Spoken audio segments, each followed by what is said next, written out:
Finnegan's Wake is angel talk, or it shows you how you do not put semantic meaning into your angel talk. And so it made the book doing that. You could say it's literally angel talk. Yes. Well, it's many things at the same time. Prophetic, angel talk. It has many levels. It's also... Yeah, it's the completion of mortar, social mortar. The completion of social mortar with the of making you aware of your word power included. And North Fry is pretty good talking on the level of word power in Joyce. He keeps it simple. And once I asked Ian why was he presenting himself in English and not in Chinese, for example, which is the most spoken language. But now I think it is because English became the language of the new medias, that Joyce was already somehow feeling that, and Marshall McLuhan. That's right. McLuhan said that he would ask young people, why is rock and roll performed better in English? Why is it the language that the hits go around the planet in? Doesn't go around the planet. You can't get a Chinese rock and roll song out there. It's in English. And you know what he would say? They go, I don't know.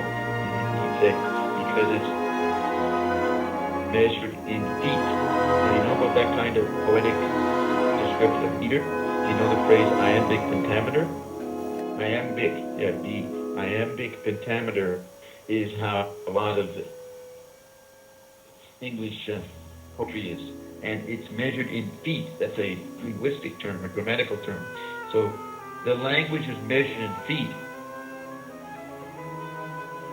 Oh. And you dance to rock and roll. McLuhan was making a pun about rock and roll in English as a danceable language because it's measured in iambic pentameter, which is in feet. It's a great pun and serious. Yeah, it's human scale. So then what? It's a human scale. Yeah, and then he wrote an essay in 1954, English as the control tower of human communication, showing the importance of English as a language. It's a, they say it's very hard to translate, very hard to learn because it's so complex or something. You've heard other cultures say that. It's hard to learn it. Well, it's like Finnegan's Wake compared to other languages. Way more complex. So it is more appropriate to the complexities of the tactile global theater. Yes. It's actually the language of the new tribe. Right, but we would say that's the TV body. Eric McLuhan put a book out in 1999 on the internet, and he says Spanish is more appropriate to the internet. So the idea that English, as McLuhan said, would be the control tower of human communication is maybe being phased out by Web 2.0. And it doesn't apply to the chip body. It applies to the TV body, but not the chip body. So that remains to be seen how big Spanish becomes. No, but I don't think it has this vitality. That's right. So in the end, I'm just pointing out what Eric said. Mm-hmm. That the internet favors it's a proprioceptive medium, so it favors a proprioceptive language like Spanish. The phrase of mastery in Spanish is, I know it as if I'd given birth to it.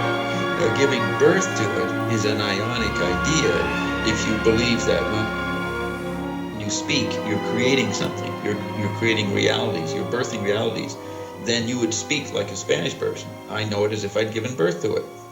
That would be an ionic effect, an ionic knowledge, ionic knowing. So that's we're watching that. We're going to see if English maintains its power. You're betting on English right now. but others are betting on Spanish.